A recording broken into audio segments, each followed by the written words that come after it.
복음을 이어가고 있었는데 오늘 원래 계획은 생명복음이었습니다. 오늘 나누고 싶었던 것은 원래 계획은 가나 혼인잔치의 말씀을 나누고 싶었습니다. 가나 혼인잔치의 그 부족함, 하나님께서 분명히 풍성하게 만들어 놓으셨던 그 혼인잔치에 왜 포도주가 끊어지게 했을까? 이것은 우리의 영적인 삶을 이야기하는 것이다. 우리의 삶의 부족함을 빨리 회복해야 된다. 찾는 것이 진짜 복이다. 이제 그런 말씀을 준비를 다 했었는데 가상칠언을 준비하다 보니까 가상칠언은 십자가 위에서 예수님 7말씀이라면 월요일부터 금요일까지 우리가 새벽기도 하니까 5번밖에 안 돼요. 그러다가 금요 기도일까지 합치면 6번, 한 번 모자란단 말이죠. 이거 언제 해야 될까 고민하다가 오늘 해야 하는 것이 맞겠구나 생각해서 오늘 종려주일날 이 가상칠은 첫 번째 용서가 어떤 용서였었느냐, 예수님께서 십자가 위에서 그 십자가를 지게 했던 이들, 그리고 그 채찍질했던 조롱했던 많은 이들을 향하여 아버지 저들을 사하여 주옵소서, 그 말씀, 용서의 말씀, 왜 예수님께서 십자가 위에서 하시고자 하셨던 말씀 그렇게 많으셨을 텐데 왜 첫 번째 말씀은 용서의 말씀이었을까? 마지막까지 이 말씀을 기억해야만 깨닫게 될 겁니다. 왜 이 말씀하셨을까? 마지막 말씀, 이 말씀은 예수님께서 마지막 우리에게 당부하고 싶었던 말씀이었겠죠. 오늘은 용서의 이야기입니다. 오늘 말씀 다 듣고 우리가 마음에 새겨야 되는 것은, 그래, 내가 용서하는 사람이 될 때 내가 바로 예수 믿는 사람이지. 예수님 나를 용서해 주셨던 것처럼 내가 용서의 사람이 되어야지 내가 예수 믿는 사람이지. 내 안에 용서가 없다면 내 안에 하나님이 있는가를 돌아보아야 되는 거구나. 그거 깨닫고 결단해야 진짜 오늘 말씀을 잘 들은 겁니다. 사람들이 용서하기가 참 어려운 거 아시지요? 지난해 우리 사회에는 정치적인 너무 큰 이슈가 있었기 때문에 잔잔하게 혹은 잔잔하지 않았던 꽤 큰 뉴스거리들도 다 뭉쳐버렸고 다 그냥 사라져버렸던 게 많습니다. 사실 알고 보면 굉장히 큰 이슈거리였었는데요, 그게 어느 순간 그냥 사라져버린 것들도 꽤 있거든요. 지난해 스토킹 살인 사건이 있었었는데요, 여러분 혹시 기억하시는지 모르겠습니다. 가해 남자는 30대 초였습니다. 30대 초였고 가해 이 피해 여성은 결혼 후 이별을 한번 경험한 딸이 있는 여성이었습니다. 30대 중후반쯤 됐던 여성입니다. 몇 개월 좀 만났다가 여성이 볼 때 이 남자가 참 아니구나 싶어서 이별을 고한 것이죠. 그리고 그 다음날 이 여성이 출근하기 위하여 집을 나섰을 때 집 앞에서, 현관 앞에서 기다렸던 이 남자가 살인을 해서 죽였습니다. 1심에서 계획적인 살인이었고 너무 악하다, 그래서 1심에서 25년 나왔습니다. 살인 초범이었지만 25년 나왔습니다. 만만치 않았죠. 이 가해 청년은 여러 번 탄원서를 내고 반성문을 쓰면서 용서해달라고 그렇게 요청을 했습니다. 그런데 피해자 측 있죠, 이 어려움을 당했던 이 가족들, 그리고 특히 이제 이 여성의 언니와 엄마는 견딜 수 없었던 겁니다. 그래서 거리에 나와가지고요, 이 가해자는 용서해달라고 탄원하고 25년 너무 중하다, 조금 감해달라 그렇게 요청했지만 이 피의자 측에서 너무 힘드니까 그래서 엄벌을 처해달라고 거리에서 탄원서를 받았습니다. 사람들에게 몇 장 받았느냐? 43,000장 받았습니다. 43,000장은 옆에 이렇게 쌓아놓을 수도 없어요. 아시죠? A4 박스 한 박스 다 해봤자 2,500장이에요. 10개를 쌓아놔도요, 10개 쌓으면 여기까지 끝까지 될 텐데요, 그거 25,000장인데요 2배 쌓았다고 생각해 보세요. 그만큼 많은 엄벌을 처해달라고 그렇게 한 겁니다.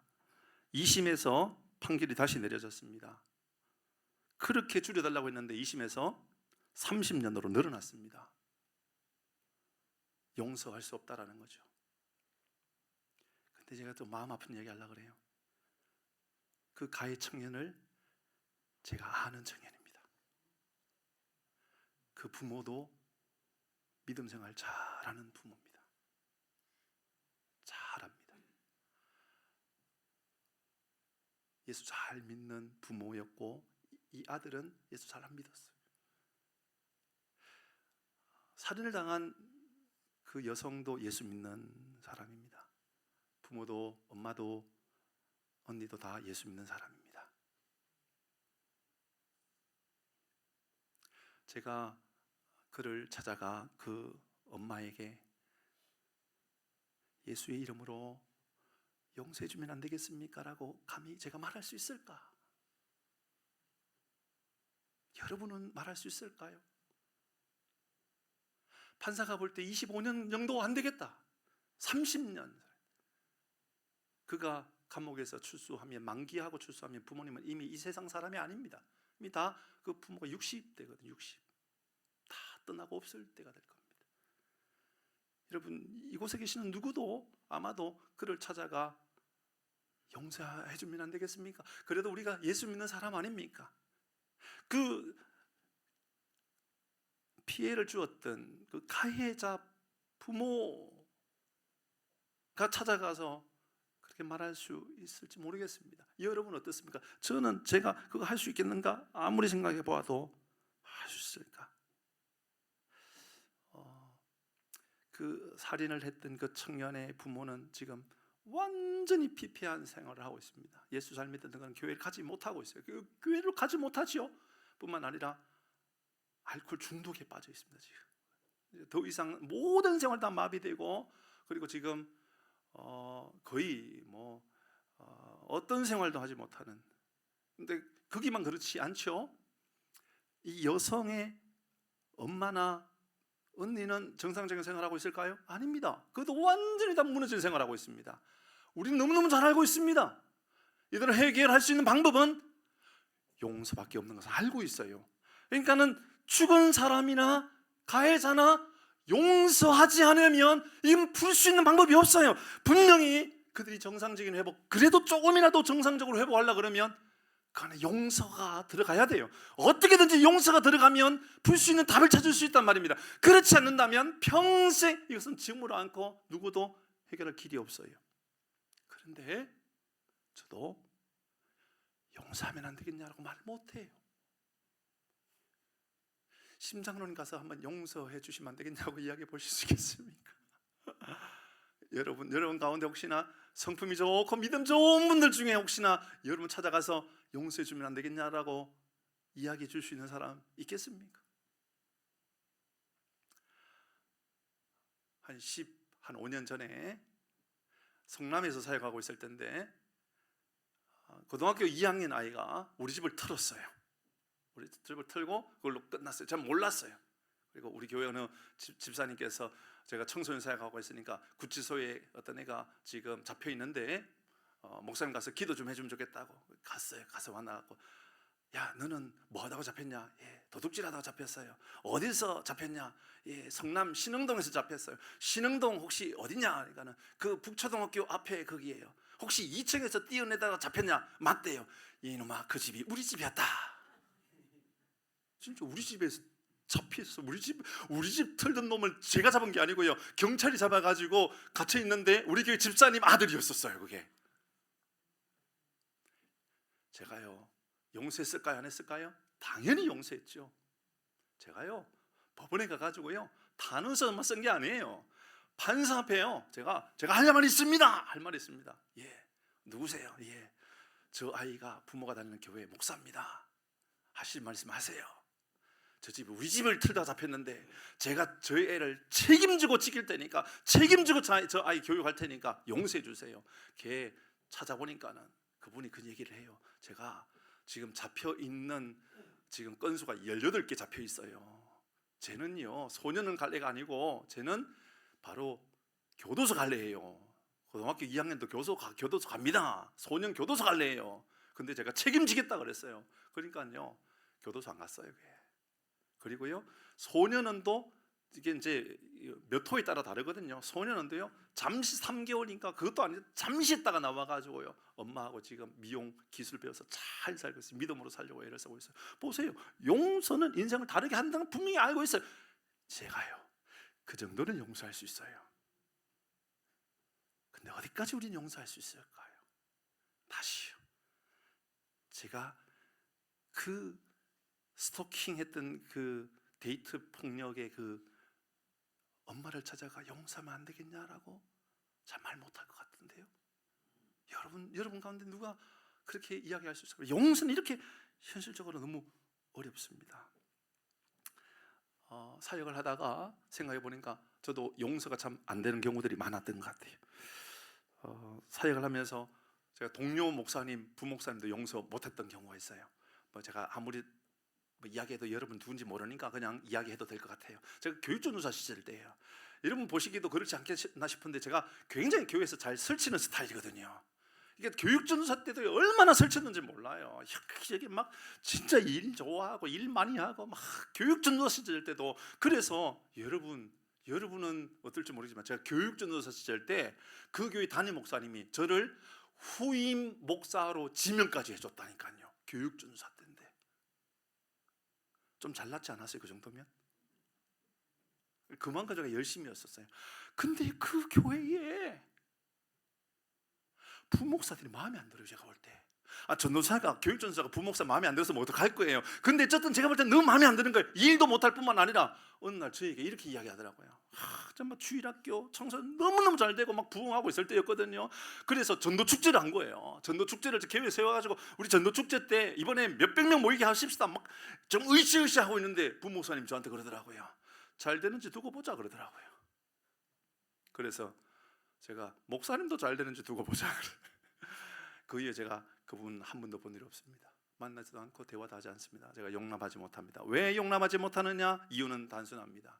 제가 제일 하겠다는 것도 아니고 전도축제에서 아이들 영혼 살리고 큰 부흥 한번 이루어져 보자고, 그래도 우리 아이들 한번 살려보자고 그렇게 외치고 있는데 저한테 와가지고 고작 하는 말이, 그래 김전우사 고생 많은데 내가 힘껏 한번 도와줄게. 뭘 도와줄까? 그렇게 말해주면 얼마나 좋았을까요? 잘 되는지 두고 보자. 아직도 제가 그 마음을 제 마음에 담고 있는 것은, 제가 용서했다 용서 못하고 있다? 왜 대답을 안 하실까요? 잘 못해요. 그런 거 잘 못해요. 제가 그런 거 있다니까요. 아마 제가 늘 제 마음 안에는 내가 한번 연락해야지, 연락해서 한번 찾아가야지. 아니 그분이 어느 날 하남에서 멀지 않는 교회에 담임으로 와서 목회하고 있더라고요. 그래서 제가 찾아가야지. 근데 어느 날 그 교회에 사임을 했더라고요. 다른 지역으로 갔어요. 다른 지역 갔는데 그래도 뭐 많이 먹은 것은 아니까 그래도 찾아가야지. 아직도 못 가고 있어요. 이게 인간입니다. 용서 잘 안 되고 용서하기 어려운 게 인간이 그런 것 같아요. 제가 며칠 전에 친구 끊기 하나 했어요. 친구 끊기. 그게 뭔 말인지 모르실 거예요. 페이스북에 보면, SNS에 페이스북에 보면 이제 친구 신청, 이제 허락, 근데 마음에 안 들면 친구 끊기 뭐 이런 게 있단 말이에요. 근데 뭐 오는 사람 제가 막지 않지만, 그러니까 제가 친구 끊어가지고 내보내고 이런 것은 제가 평생 한 번도 그렇게 해본 일이 없거든요. 제가 관계 중심적인 성향이라 가지고 제가 얼마나 가지고 뭐 사람들하고 뭐 관계를 단절한다 이러지 않거든요. 그런데요, 며칠 전에 처음으로, 제 평생 처음으로 제가 SNS에 친구 끊어버렸어요. 그렇다고 관계를 끊어버린 건 아니에요. 그러니까 완전히 앞으로 이제 얼굴도 안 보겠다 이건 아니에요. 왜 제가 관계에 그렇게 친구 끊기를 했느냐면, 그 목사님은 늘 SNS에다가 페이스북에다가 글을 올리는데, 아니 세상에 뭐 맨날 불만밖에 없어요. 글을 남기는 게 뭐 다 불만이에요. 뭐 아니 정치적인 나하고 좀 달라서 그렇다 치자고요. 정치가 달라서 그렇다면 뭐 그렇다 치자고요. 그것뿐만 아니고, 아니 교회도, 목사님인데 교회도 불만이고 뭐 다 불만이에요. 사회도 불만이고 정치도 불만이고 경제도 불만이고 다 불만이에요. 제 마음에 왜 사나 모르겠어요. 근데요, 그런 분들은 왜 SNS 활동이 그렇게 활발한지 모르겠어요. 너무 글을 자주 올리는 거예요. 너무 자주 올리니까 제가 페이스북을 열 때마다 그 목사님의 글이 있는 거예요. 그 목사님의 글을 읽을 때마다 제가 기분이 좋을까요? 안 좋을까요? 그래서 끊어버린 거예요. 집사님 잘했죠? 진짜 잘한 거예요. 용서하라고 오늘 말씀 가르치고 있는데 잘했다 그러면 어떡해요? 근데 앞으로 제가 친구 맺을 마음은 없습니다. 용서할까요? 용서하고 말고가 어디 있습니까? 사람이 용서가 어려운 거예요. 어떤 학자가 사람이 왜 용서가 어려운가 이렇게 정리해 놓은 게 있어요. 한번 볼까요? 사람이 용서가 어렵대요. 왜 용서가 어려운가? 첫 번째는요, 상처가 너무 깊으면 용서가 어렵대요. 말씀드렸던 것처럼 저는 어렸을 때 가난하긴 했지만 못 먹고 살 만큼 가난하지 않았어요. 그렇게 가난해도 그 정도는 아니에요. 왜냐하면 우리 부모님이 열심히 정말 사셨던 분이기 때문에 그래도 뭐 먹고 사는데 문제는 없었거든요. 그런데 제가 먹는 거에 대한 상처가 좀 있었어요. 두 가지 있었었는데, 하나는 과일이에요. 과일. 우리가 형제가 3형제잖아요. 형, 나, 동생. 그러니까 형은 장남이니까는 너 마음껏 먹어. 동생은 막내니까 먹을 거 없으니까 너도 마음껏 먹어. 저는 뭐죠? 저는 기다려야 되고 용납해야 되고 받아들여야 되고, 저는 남은 거 먹고 뭐 그런 것 같아요. 중간은 그런 것 같아요. 여기 혹시 둘째가 아니어도 자기는 중간쯤 된다라는 분 있나요? 혹시 손을 들어보시죠. 먹는 거에 대한 아쉬움이,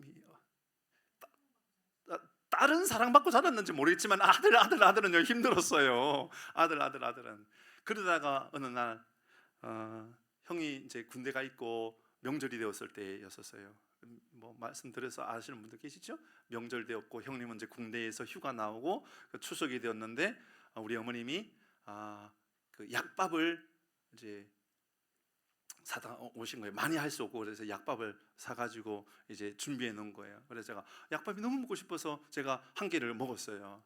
우리 어머니한테 혼났잖아요. 너 이 형이 먹을 건데 왜 네가 먹냐? 그 다음부터 제가 약밥을 먹었을까요? 안 먹었을까요? 집사님은 먹을지 모르지만 저는 안 먹었어요. 약밥을 볼 때마다 신경질이 나는 거예요. 약밥을 먹기가 싫은 거예요. 그런데 놀라워요. 우리 집사람이 결혼하고 나서 명절날 집에 갈 때마다 약밥을 해가지고 가더라고요. 아니, 내가 약밥 별로 안 먹는데 왜 약밥을. 그러면 또 제가 약밥을 가지고 가면 어머님 앞에 가지고 약밥을 꺼내놓고 이야기해요. 어머니, 제가 예전에 이 약밥을 보고 형님 줘야 된다라고 저 안 준 거 기억하세요?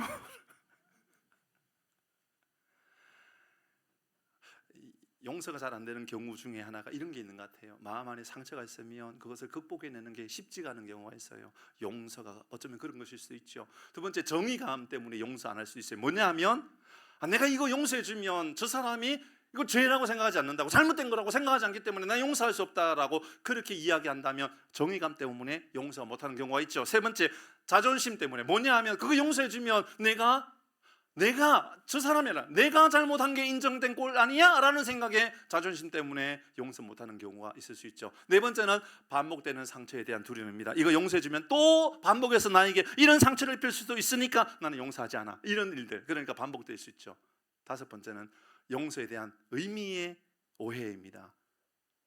용서하면 내 마음이 편해진다니까, 용서해주면 그 사람 마음이 편해진다니까.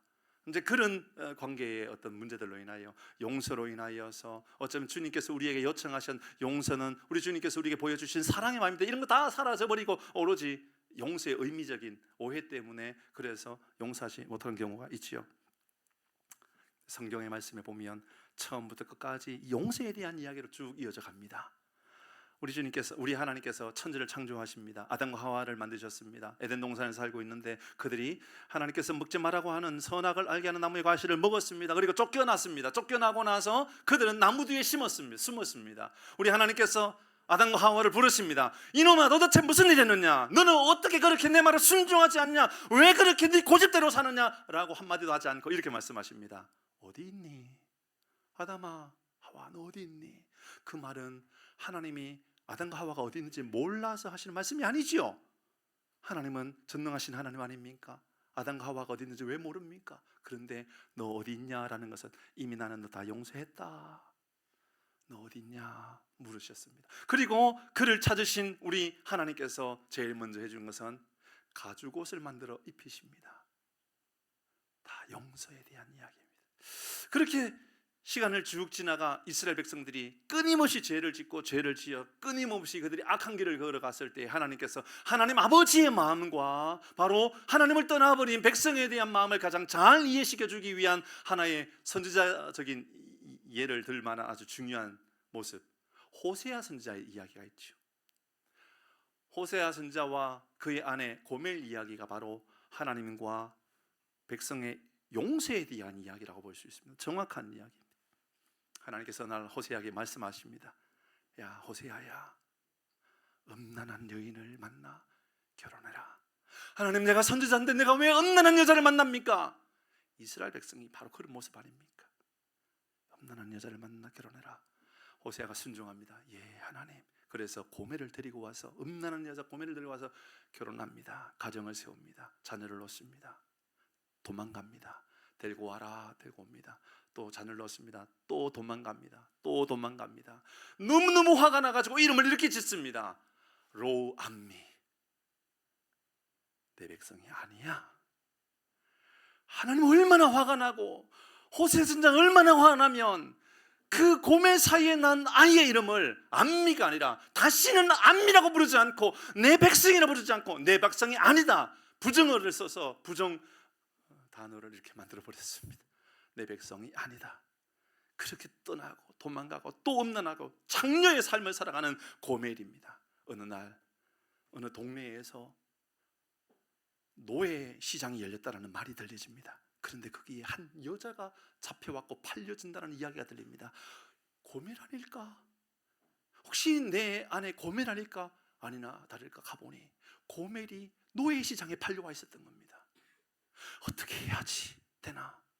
사람들이 고멜을, 이제 경매에 붙여져 있는 고멜을 살려고 내가 은 하나를 내겠어, 어떤 사람은 내가 은 2개를 내겠어, 어떤 사람은 은 3개를 내겠어, 저 여인을 내가 데리고 가겠어. 아무리 보아도 여성 노예는 일거리를 시킬 만한 그런 여인이 아니겠죠. 짐승과 같은 역할을 하기 위해서, 아마 들고 가기 위해서 짐승 가격 정도로 매겨졌을 것입니다. 그렇게 은 하나 둘 그런 분위기가 있었을 때에 호세아가 말립니다. 그러지 마시오. 저 여인은 내 아내요. 내가 있는 모든 것들 돌아보니 은 15개가 있는 거예요. 은 15개와 보리 한 호멜 반을 다 내오면서 이게 가진 내가 전부인데 저 여인을 내한테 보내주시오. 다시 들고 갑니다. 그리고 여인한테 말합니다. 다시는 나를 떠나지 마시오. 이런 그것이 하나님께서 우리에게 말씀하셨던 용서입니다. 끊임없이 용서해라. 또 용서해라. 하나님 우리를 용서 이렇게까지 했으니 용서해라. 성경은 우리에게 끝까지 용서하시는 말씀을 이렇게 알려주셨습니다. 요한복음 13장 1절입니다. 같이 읽습니다. 시작.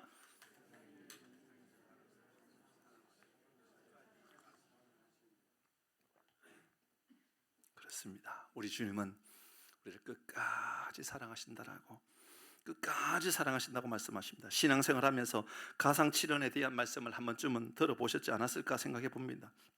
예수님께서 십자가에서 하셨던 7 말씀인데 오늘 그 첫 번째 말씀이 용서입니다. 이게 너무너무 중요하게 저에게 다가옵니다. 왜냐하면 그 많고 많은 말씀 중에 십자가에서 첫 번째 하셨던 말씀은 용서해라. 내가 저들을 용서하는 것처럼 너희도 용서해라. 그렇게 저에게 들려집니다. 근데 어디에서 용서하러 가십니까? 십자가 위에서 용서하러 가십니다. 십자가에서 하셨다라고 하는 것은 너무너무 고통스러운 이야기입니다. 여러분, 십자가 형벌이 얼마나 고통스럽고 힘든 거냐면, 여러분 4세기의 로마의 황제였던 콘스탄티누스가요, 4세기의 로마의 황제였던 콘스탄티누스가 더 이상 이 나라에 십자가의 처형은 하지 마시오라고 법으로 만들어 버렸어요. 너무 고통스러우니까. 십자가는요, 어느 순간부터 어느 순간까지가 아니라 처음부터 끝까지 여러분 그냥 고통스러운데 가면 갈수록 모든 것이 죽음이 고통스러운 거예요. 몸에 있는 피와 물을 다 쏟아내기까지 한시도 여러분 편안함에 머물러 있을 수 있는 게 없어요. 제가 병원에 10일 동안 있을 때에 여러분 저는 고통스러운 게 사실은 언제 있었나, 태어나고 나니까 아무런 기억도 없을 정도입니다. 수술하고 목요일 날 수술하고요, 금요일 날 수술하고 토요일 날 너무 힘들어가지고 이제 이게 기력도 없잖아요. 힘들었는데 제가 버틸 수 있었던 것은 단 하나입니다. 뭐냐면 이런 거예요. 내일은 훨씬 덜 아파. 그거 하나예요. 내일은 훨씬 덜 아파. 내일뿐만 아니에요. 지금 수술했잖아요. 지금이 제일 아픈 거지 뭐. 소망이 있다니까요. 지금이 제일 아픈 거지 뭐. 저녁에 되면 훨씬 덜 아파질 거고, 내일 되면 훨씬 덜 아파질 거고, 아마 한 3, 4일 지나고 나면 이제 아마 훨씬 덜 아플 거야. 그러니까 수술하고 뭐 치료한다는 것은 그때가 제일 아픈 거예요. 사실은 지나고 나면요 계속해서 좋아지는 거예요. 십자가는 달리기 전부터 죽음에 이르는 순간까지 한시도 쉴 수 있는 게 없어요. 그냥 죽음이 그냥 고통스러운 거예요. 그냥 이러면 처음에요. 죄송해요. 이런 마음이 들어요. 이렇게 아프면서까지 내가 살 수 있을까라는 마음이 안 들지 않거든요. 그런데요, 그게 하루도 안 가요. 하루도 안 가요. 뭐 몇 시간만 지나도요 마음에 이게 제일 아픈 건데 뭐 이게 제일 아픈 건데. 십자가는 그렇지 않다니까요. 십자가는 처음부터 끝까지 그냥 죽음이에요. 내 몸에 있는 제가 이번에 처음 알았잖아요. 이게 뭐 차고 있는데 핏줄이 뭐 이렇게 차는데 그 안에 처음에는 피인데 나중에 물이더라고요. 맞더라고요. 몸에는 피와 물이 분리되어서 나와요. 근데요, 십자가 예수님께서 옆구리에 창으로 찔렀을 때 거기에서 물과 피가 나왔다 했는데 그 모든 순간이 그냥 처음부터 끝까지 그냥 죽음인 거예요. 죽음.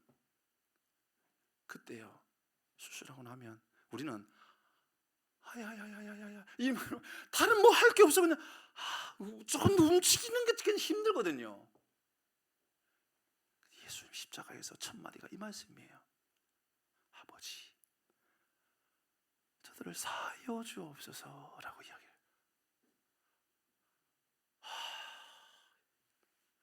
예수님께서 아버지 저들을 사하여 주옵소서, 이 말을 우리에게 적용해야 돼요. 너희는 용서하는 사람이냐? 너희는 이해하는 사람이냐? 넌 용서해 봤냐? 뭐 어디까지 용서해 봤냐? 용서가 아니야. 뭐 네가 용서하는 거 아니야. 이런 말씀으로 주 안에 많이 막 끊임없이 이야기하시더라고요. 말씀하시더라고요. 여러분, 우리는요 고통스러운 순간에 그 고통 때문에요 긍정적인 이야기 생각을 가지는 게 쉽지가 않아요. 사업이 잘 되면 감사하죠. 근데 어려울 때도 그럴까요? 진짜 어려울 때도 그 감사가 막 넘쳐날 수 있을까요? 건강할 때 감사하지요. 하나님 건강 주셔서 감사합니다. 근데 건강에 적신호가 와도 여전히 감사가 잘 유지되고 있느냐, 굉장히 어려운 문제 아닙니까? 자녀가 잘 됐다 감사하죠. 근데 자녀가 생각만큼 잘 안 되고 있고 뭐 하는 일마다 어려움이 있으면 그래도 잘 되고 있을까요? 감당하기 어렵죠. 관계도 생각해 보십시다. 관계가 좋으면 칭찬해요. 관계가 좋으면 다 뭐든지 줄 것 같아요. 뭐 간이고 썰기고 다 줄 것처럼 이야기할 때 한국 문화 알죠? 저 사람 추천할 수 있느냐? 추천서 써달라. 어떤 목사님 저에게는 이제 종종 전화 오거든요. 어느 뭐 목사님 아냐고. 알죠? 어떻게 묻느냐고. 담임 지원했는데, 담임 목사 지원했는데 목사님 추천할 수 있냐고, 추천해 줄 수 있냐고 이야기를 해요. 근데 한국 문화에 이런 거 있잖아요. 저하고 친하면 좋은 사람, 나쁜 사람? 저하고 사이가 안 좋으면 좋은 사람, 나쁜 사람? 어떻게 그렇게 잘할까요? 희한하네. 맞아요 그게? 아니거든요. 그냥 그 사람은 객관적으로 보기에 좋은 사람이면 좋은 사람이고 별로 안 좋은 사람은 안 좋은 사람인데, 아니에요. 우리 아내는 이상하게 나하고 관계가 좋으면 좋아요, 안 좋으면 별로 추천도 안 해요. 그런 경우들이 있죠.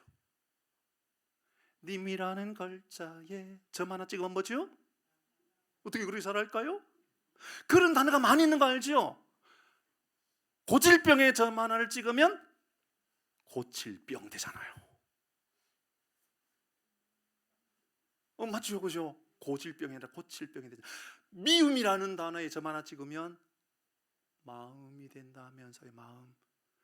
미움이라는 단어에 점 하나 찍으면 마음이 된다라는 것은 우리의 용서는 우리의 생각과 우리의 어떤 자세에 의하여 달라질 수 있는 모습을 아주 우리에게 가르쳐 주는 것 같아요. 용서 어디 있는가? 마음에 있는 것 같아요. 우리 마음 안에 예수님의 마음을 품고 예수님처럼 살아가다 보면 우리 안에 이런 마음이 들겠다 생각이 들었어요. 여러분, 예수님이 십자가에서 첫 마디가, 예수님께서 십자가에서 첫 마디가 아버지 저들을 사하여 주옵소서 용서의 말씀이라면 이제 점검해 보십시다. 여러분, 어떤 이들은요, 예수님의 이 봉심과 상관없이 어떤 이들은 부모를 용서하지 못하고 살아가는 자녀들이 있어요. 나는 우리 부모, 우리 아버지 용서 못한다고, 우리 아버지, 우리 엄마 저렇게 가정을 버리고 떠나버린 저 사람 내가 용서 못한다, 그런 사람이 있어요. 자녀를 용서하지 못하는 부모도 있고요, 친구를 용서하지 못하는 사람도 있고요, 형제를 용서하지 못하는 사람도 있어요. 그래서 평생토록 의절하고 살아가는 사람이 있어요. 오늘 이 시간에 들어야 될 말씀은 바로 이런 말씀이에요. 혹시나 나는 형제와 자매와 친구와 관계와 이 가족 관계와 부부 관계와 용서하지 못하고 이해하지 못하고 의지하고 살아가는 부부인지 내가 부모의 관계인지 아무리 보아도 깨닫지 못하고 있는 우리에게 오늘 첫 말씀이에요. 아버지 저들을 사하여 주옵소서. 어디에서 그 말씀하셨다고요? 십자가에서. 가장 좋을 때가 아니고 가장 힘들 때, 불가능할 때, 절대로 받아들일 수 없을 만큼 너무너무 고통스러울 때, 우리의 입술에서는 하야야야야 이 밖에 나올 게 없을 것 같은 그곳에서 하셨던 주님의 말씀, 아버지 저들을 사하여 주옵소서라고 말씀하셨다면 이제 우리가 대답해야 됩니다. 우리는 힘들고 어렵다고 하나님 용서 못해요? 하나님 나 받아들이지 못해요? 그러면 우리 안에 평화도 있는가 돌아봐야 됩니다. 34절의 말씀 뒷부분에 보니까 이런 말씀이 있어요. 여러분 볼까요? 아버지 저들을 사하여 주옵소서라고 말씀하신 다음에 하셨던 말씀입니다. 잘 볼까요? 시작. 예수님께서 자기들이 하는 것을 알지 못합니다라고 말씀을 하셨는데, 이거 잘 생각해 보면 이거 우리가 법정에 섰을 때 할 우리의 핑계거리죠. 예를 들어서 죄송해요, 제가 잘 몰라서 그랬어요. 운전하다가 경찰이 잡았어요. 잡아가지고 신호 위반했습니다. 죄송해요, 제가 잘 몰라서 그랬어요. 주차 위반하셨네요. 제가 이곳에 주차하면 안 되는 거 잘 몰라서 그랬어요. 핑계거리죠. 우리의 핑계거리를 예수님께서 대신 변호해 주고 있어요. 우리가 핑계하는 것이 아니라 예수님께서 하나님 저들이 잘 몰라서 그랬다라고 주님께서 우리에게 용서를 하나님께 그렇게 구하고 있어요. 우리의 핑계거리까지도 대신 주님께서 말씀해 주시면서까지 말입니다. 그렇다면 우리가 용서해야 될 때 그들을 위하여 변호해 주면서 아마도 내 부모가 잘 몰라서 그랬을 거라고, 아마 저 친구가 잘 몰라서 그랬을 것이라고 그렇게 이야기해 줄 수 있을까지, 거기까지 대신 핑계를 말해 줄 수 있을까지 용서해 줄 수 있느냐를 묻는 겁니다. 다시 우리는 제일 처음에 이야기했던 이야기로 돌아가서 우리는 도대체 어디까지 용서해 줄 수 있는 사람일까요? 34절 다시 한 번 더 보십시다. 34절 같이 읽겠습니다. 이 다음 말씀 띄워주시죠. 같이 읽습니다. 시작.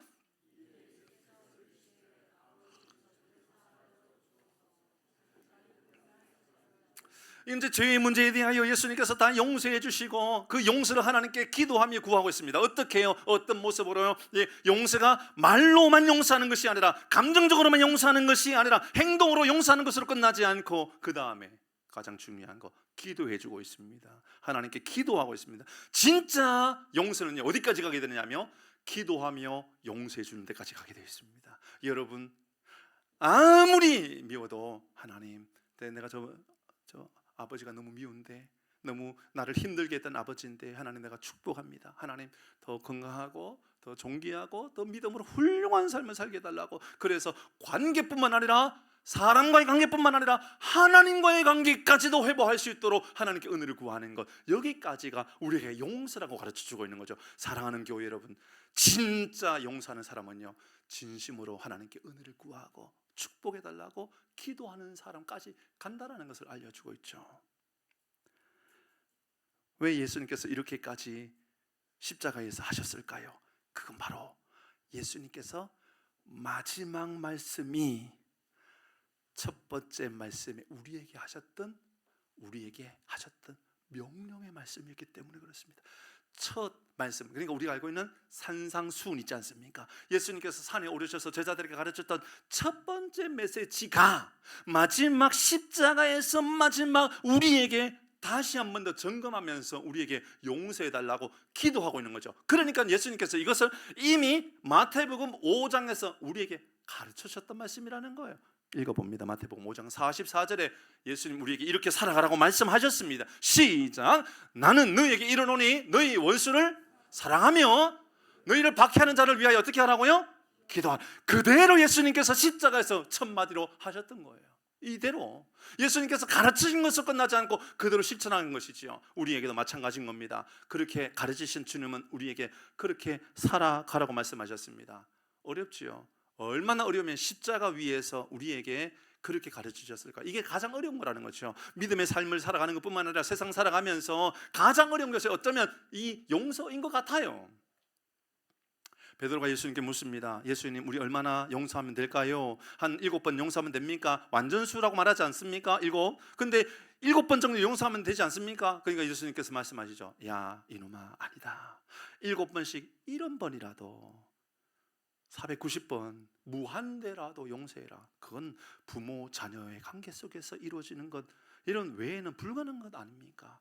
부부도 사실은 이렇게 용서 안 되잖아요. 그런데 자녀와 부모의 관계는 7번씩 70번이라도 용서할 수 있다는 것을 우리에게 보여주는 그런 이야기입니다. 하나님은 여기까지 내가 너희를 용서했다는 것이고 우리가 이런 용서의 마음을 가지고 살아가야 한다는 것을 보여주신 것이지요. 마태복음 18장 22절만 읽어보겠습니다. 1절 넘어가고 22절 시작. 예수께서 이르시되 내가 너에게 이르노니, 말씀을 제가 마무리하려고 그럽니다. 왜 예수님께서 십자가에서 용서를 부르짖고 무한대로 용서하라고, 끝까지 용서하라고, 그 용서를 기도에 담아가지고 이렇게 용서하라고 우리에게 가르치신 이유가 뭘까요? 다시 한 번 더 점검하며 생각해 보았습니다. 이런 생각이 들었습니다. 우리가 용서를 위하여 기도할 때 깨닫게 되는 것은 내가 바로 그런 죄인이었구나. 그래서 주님께서 나를 용서해 주셨기 때문에 용서하라고 하시는 거구나. 그거 깨닫게 해주시는 것 같아요. 뿐만 아닙니다. 사랑이 있는 곳에 하나님이 계시다는 것을 알게 해주시는 것. 그래서 용서가 있으면 그곳에 하나님이 있다는 것을 알게 되는 것이지요. 용서로 우리는 하나님의 사랑을 증명해 보시기 때문에 하나님 우리에게 용서하라고 그렇게 말씀하신 것입니다. 용서를 위하여 기도하면 상대방뿐만 아니라 내 마음 안에도 평화가 임하게 되고 비로소 천국과 같은 삶을 살게 되기 때문에 용서로 가르치셨습니다. 이해할 수 없는 것까지도 이해하게 되는 것, 용서 안에 다 담고 있기 때문에 그렇습니다. 자, 마무리입니다. 뒤집어 보십시다. 용서가 없다면 어떤 일이 일어날까요? 용서가 없다면 뻔한 이야기처럼 보이지만 여러분 점검하셔야 됩니다. 용서하지 않는다면, 만약 여러분이 용서하지 않는다면 이런 결과들이 나타날 겁니다. 여러분은 하나님의 사랑을 입은 사람, 내가 용서받은 사람이라는 것에 대한 이해를 못하고 있는 사람의 가능성이 너무 높아요. 만약 여러분이 용서하지 못하고 살아가고 있다면 하나님의 사랑이 뭔지를 모르는 사람의 가능성이 많다고요. 용서하지 못하고 살아간다면 여전히 여러분은 아직도 분노와 분열과 다툼으로부터 자유함을 얻을 가능성이 별로 없어요. 용서하지 못하고 살아간다면 여러분 여전히 여러분 가까이 있는 이들을 이해하지 못할 가능성이 너무 높아요. 그러니 여러분이 용서하는 사람이냐 아니냐, 예수님께서 우리에게 용서를 구합니다. 너희들도 용서해야 된다. 7번씩 70번이라도 무한대로 용서해야 된다. 이 이면에는 하나님의 사랑을 경험한 사람이라면 이것이 우리의 마음 안에 하나님께서 주시는 평안함으로 역사되어질 것이다 가르쳐주고 있다는 거죠. 사랑하는 교회 여러분, 이번 한 주간 십자가를 묵상하면서, 예수를 묵상하면서 첫 번째, 하나님 내 안에 용서가 회복되어지게 하여 주옵소서. 주의 사랑이 회복되어지게 하여 주옵소서. 이런 믿음의 고백으로 살아가는 우리 모든 교우들 되기를 주의 이름으로 축복합니다. 아멘. 우리 같이 찬양하도록 할까요?